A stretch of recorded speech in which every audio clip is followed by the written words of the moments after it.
In this tutorial, I'll show you how to enter and exit full screen mode in Tradingview so you can switch between a clean chart view and full tools easily. Don't forget to like and subscribe. First, open Tradingview and load your chart.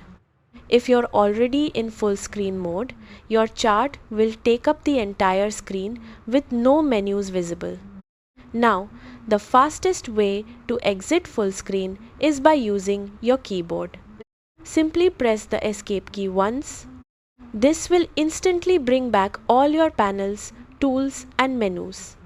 If you prefer shortcuts, you can also press Shift plus F. This shortcut works like a toggle, meaning it turns full screen on and off. Now, if you want to use your mouse instead, move your cursor to the top right corner. Look for the full screen icon with diagonal arrows.